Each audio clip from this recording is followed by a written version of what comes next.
Volcanoes in Texas. The state of Texas is generally not known for its volcanoes, as the state has not produced a volcanic eruption in 27 million years.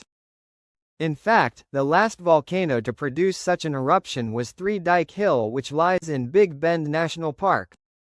However, if you go back further in the geologic history of the state, you will find that other areas of Texas once also contained volcanoes. The volcano in Austin, one of these areas, just happens to be located in the vicinity of Austin, where a little-known feature called Pilot Knob is located. Approximately 80 million years ago, this volcano produced a series of explosive eruptions, leaving behind a wide explosion crater and producing activity similar to that witnessed as the Hunga Tonga Hunga Ha'apai volcano in the nation of Tonga. Although a certain TV show fictitiously had this volcano erupt, it is long extinct and will never erupt again. Geologic setting: approximately 79.5 million years ago, much of central Texas, including the town of Austin, was the site of a massive but shallow inland sea. This sea stretched from Galveston all the way to the North Pole, and contained many unusual creatures in it, such as the up to 6-foot wide swimming squid-like creature known as an ammonite, which roamed the seas. On land, dinosaurs roamed the dense jungle and bogs which dotted the landscape. In this shallow sea, a previous geologic event had left a zone of weakness in the crust, allowing for magma to intrude into it. A mountain-building event between 318 and 271 million years ago called the Ouachita orogeny created a series of fold and thrust belts which remained in the crust for hundreds of millions of years. A submarine volcano magma traveled into these faults from a depth, resulting in the creation of a chain of 75 small volcanoes in the region. One of these volcanoes, which would later become known as Pilot Knob, eventually erupted onto the seafloor, producing a plume of steam on the surface. At depth, magma extruded onto the ground, and slowly began building a large volcanic cone. Over the span of thousands of years, this volcanic cone grew shallower and shallower until the nature of its eruptions changed.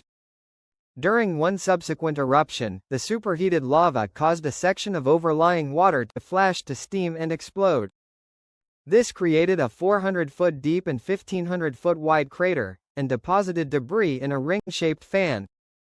As the eruption continued, more explosions occurred, leading to the creation of a volcanic feature known as a tuff cone. Eruption cycle: eruptions occurred in a cycle, where water would fill the crater, flash to steam and explode, only to be followed by the emplacement of more ash around the volcanic cone. Eventually, a peripheral island popped above the ancient ocean, and began expanding in size to approximately a mile wide with a large water-filled central crater. Black and white plumes of ash and volcanic gases from this crater rose into the atmosphere, as the lava continued to interact with the shallow seawater in what is termed a Circean-style eruption. After the eruption ended, the movement of water due to storms and rainfall slowly washed away the island until nothing remained above the surface. Future eruptions brought Pilot Knob once again above the surface a few more times. Then, the volcano became extinct. In the many millions of years since, the 2-mile-wide Pilot Knob was uplifted and the inland sea disappeared as sea levels decreased around the planet. Since then, the vast majority of the volcano eroded away, only leaving behind a little mound. While this mound most likely represents the center of the volcano, this is not a certainty, and we may simply be looking at an eroded remnant of its edge.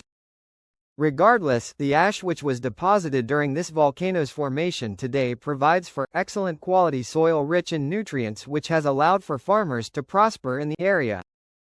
If these nutrients were not present, crops would take longer to grow and would not be as healthy.